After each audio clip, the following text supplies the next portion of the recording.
Meek chuckled a bit. Oh yeah, they let me drink coffee. Uncle Bob said if I was doing man's work, then I was man enough to drink coffee like him and Andy. Bet your parents wouldn't have liked that. I commented. Actually, Dad didn't care, but Mom had a fit when she came to get me at the end of summer and saw me drinking coffee. Bet that got nasty. I observed. Meek shook his head. No, because Uncle Bob doesn't take any of Mom's crap. Never has and never will. Soon as Mom started to make a fuss, Uncle Bob told her to shut up. When she didn't, he opened the back door, shoved her out and closed it. He then shouted through the door, "When you stop being a bitch, I'll let you back in." Are you serious? I exclaimed loudly. Meek laughed as he crossed his heart and held up his right hand to God.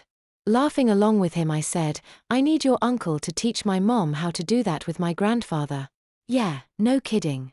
You should try that yourself with your granddad. He joked.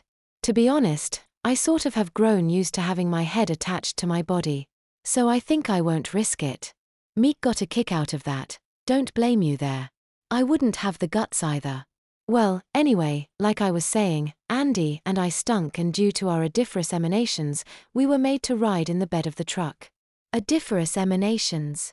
That's a good one. I laughed. As if I hadn't said anything, he went on. To be honest, riding in the back of the pickup was normally a great way to ride in the truck. A couple of times I got to ride back there on top of several bales of hay, but that was later in the afternoon. However, at 6 in the morning it wasn't as nice.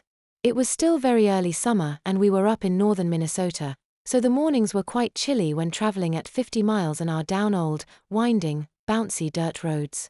We both had on sweatshirts and blue jeans, but they did little to keep out the bite of the wind. By the time Uncle Bob had the truck moving, I'd chugged all my coffee. He stated. Wasn't it hot? I asked. He chuckled. Nah, because after my first attempt at drinking hot coffee at their house, Aunt Janet had begun putting ice cubes in mine to cool it down for me. Why'd she do that? I asked. Again, he chuckled. I saw how Uncle Bob drank his like he was chugging a beer, so I tried it too. Burned the crap out of my whole mouth and ended up spiting it out all over Uncle Bob, the floor, and the table. I laughed along with him and could just see all that happening. Okay, so you chugged your lukewarm water and then what? I asked. Not water. Coffee. He said as though I'd just insulted his mother. Sheesh. Water, coffee, what's it matter? I said while holding up my hands as if he had a gun pointed at me. In the same tone he said, "It matters." All right then.